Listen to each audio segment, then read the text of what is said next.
everybody, it's Nikki. Today I'm going to be doing a how to survive college video, and this is going to be in a two-part series basically where in this video I'll be talking to you guys about some of my best school tips that I have for college, and then in the next video that'll be going up in a few days hopefully will be about how to survive college just kind of like in your personal life. Watch out for that video, but in this video I'll be talking about school and everything you need to know about kind of transitioning from high school to college and what I've learned in my 3 going into 4 years at UC Irvine. So let's jump right in.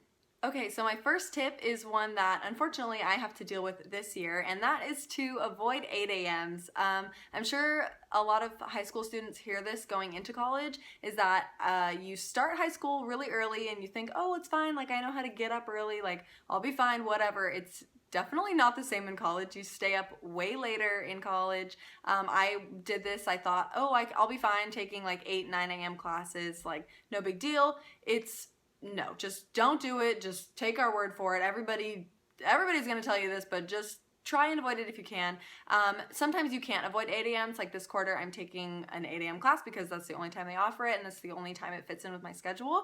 So if you do end up having to take 8 a.m.s, my biggest advice is go to your class. It's another thing in college, it's really easy to just skip class. Like a lot of times if it's a big lecture, you don't have to go. You could just show up for the test and that's it. And it's really nice if you have like another conflict one day. But 8 a.m.s, you're gonna be so tempted to sleep in.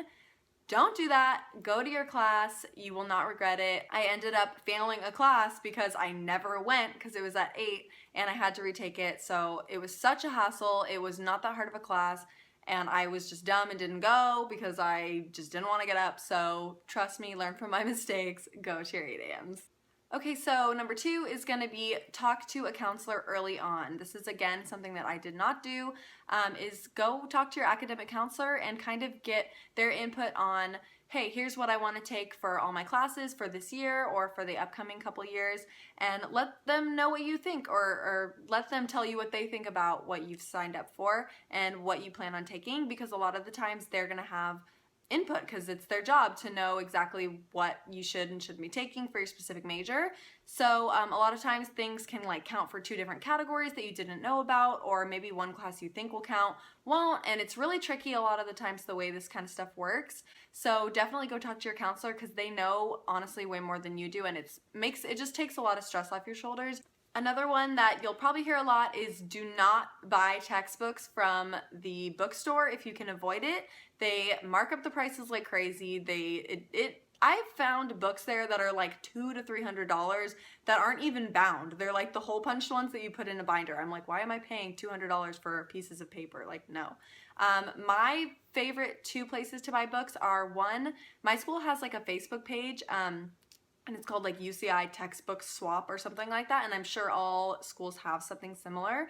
And basically it's just where students of the school go on there and buy and sell textbooks that they've used for class, and a lot of times like you can either like haggle people's prices down, or you can find books that might be trickier to find somewhere else or whatever. If it's just like school specific, they're going to be a little bit nicer with reselling them, and you can kind of compare prices that way. And the other thing I do is I don't personally write in my textbooks, so I don't need to purchase the book. I can just rent them, and I really like renting those on Amazon because it's a pretty good price. You can get them in 2 days if you need it last minute, and it's really easy to return them. It's just cheaper to rent it, so I usually go ahead and do that with my textbooks. But there's a lot of different websites you can go to, like chegg.com is a really good one I've heard.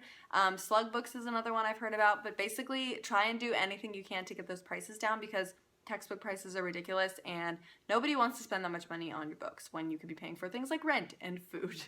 Okay, so this next one is probably, honestly, this is probably my favorite tip or my like holy grail tip, and that is to use either a planner or Google Calendar. I grew up in high school being addicted to my planner. Like that thing was glued to my hand. I wrote down like all of my games and all of my homework and all of my tests and stuff like that in my planner.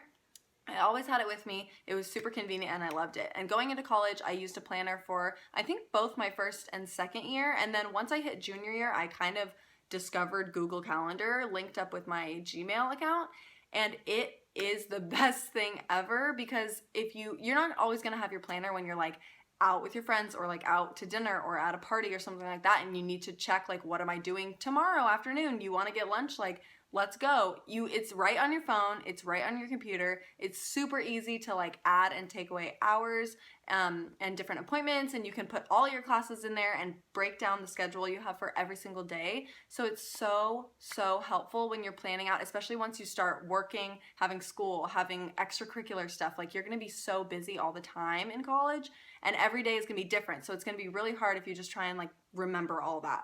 So Google Calendar is like just the most amazing thing, so I definitely suggest getting that. Or if you don't like technology kind of thing, you're old-fashioned, then you can definitely go ahead and get a planner, but do something that is going to help you remember what you're doing. Okay, another one that I've always done since freshman year, and I am really glad that I've done this, it kind of goes along with the planner thing, is the second you get your syllabus in class, write down every piece of homework due, quizzes, midterms, finals, all of that. Write that down immediately so you have a really good look going into each week what you have coming up. And a lot of times professors do change things, like they'll move a homework assignment around or change the date of the midterm. So definitely make sure that you keep up to date on that and check it online every once in a while. But usually at least the midterm and final are pretty strict deadlines, so it's really nice when you have like 4 different classes and you have different tests you need to be ready for. If you have this all written down in your planner because you did it day one, it's going to be so helpful. And another thing a lot of times is that the professors put all of the syllabuses and stuff up, syllabi, they put it up before classes even start, so you can find out right away like what your class is going to look like, how hard it's going to be if you want to drop it and switch for another class. It's just really nice to take a look at the syllabus early and write down all that information because it's going to help you so much in the long run. So this one is mostly a tip for freshmen, but it kind of actually, I still need to do this sometimes, is right when you get your schedule or when you sign up for classes, or even like during welcome week, whenever you get on campus and you have time to walk around, go take a map, or mostly look up a map on your phone so you don't look like a loser or whatever. I mean, it doesn't really matter. But just find where your classes are. So first day, you're not rushing between, like a lot of times I have a 10-minute interval between classes, and you got to go from one side of the park to the other, and that takes a full 10-minute walk. So you don't want to have to be looking for your classes because it's going to make you late. It's going to be the first day. It's going to be really stressful. And it just helps a lot if you go ahead and go beforehand and look around and find your classes. I was just talking to Mariana about a lot of these tips, and she agrees with me that this is something super important to do, especially for freshmen. That way you don't have to be stressed out and you don't have to worry about anything besides like focusing in class on your first day of college, because it can be really stressful. Another thing that is applicable for the first day of school, and this kind of goes throughout the whole year, is that you should try and look nice for class. And I'm not saying you have to like have a full face of makeup and hair done and like a really cute outfit. College is kind of more relaxed than high school. Nobody's really trying to impress anybody else. Like, we're all just here for school. Everyone's super like chill and understanding because it's college, and a lot of people come to class in their pajamas. But I am really going to try and start doing this year, is to at least put a little bit of effort in. Like, put on an outfit that's comfortable but it makes you feel good. Put a little bit of mascara on and like do your hair, something like that, whatever you're comfortable with. Because if you feel good going into class, you're going to want to participate more. You're going to be fine if you run into someone on campus that you're like crushing on, or if it's someone that you want to like be like, oh, look at me, I look cute. Like, you're gonna feel good about yourself if you put a little bit of extra effort in the morning. And plus, there's so much networking that happens in college too, is that if you see like a professor on campus, or especially in class, like if you come to class with no makeup, your hair looks gross, you're in your pajamas from last night and you haven't brushed your teeth, like they're gonna notice that, and they're not gonna want to recommend you for a job, maybe to a colleague or a prior employer or something like that. So you really want to look your best and feel good about yourself, because like I know I don't ever want to raise my hand in class if I look gross. I'm like, don't look over at me. I'm going to sit in the back like glasses on, just don't look.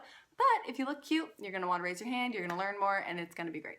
So my last 2 tips kind of go hand in hand with each other. The first one is to not be afraid to ask your TA or your professors if you have questions. They're there for a reason. Office hours shouldn't be intimidating. I pretty much even still am kind of intimidated by going in to see professors during office hours, because it's like they're kind of scary and you don't want to like ask a dumb question or whatever. But if you're too intimidated to talk to your professors, you can talk to the TAs. They're usually younger, more relatable. They're there for your questions, and they're they're like kind of a liaison between you and the professor, so they're not as intimidating, and they get a lot of dumb questions. Trust me, like they're not going to be fazed by it, and they want to help you. And odds are, if you have a question, like a lot of other people are going to have that question too, so they probably have already been asked it. And plus, like, even if it's a dumb question, you'd rather ask it now before the test than writing it on the test and getting it wrong. So definitely talk to your TA. And the other thing is get tutoring if you need it. I always thought like tutoring was embarrassing, and it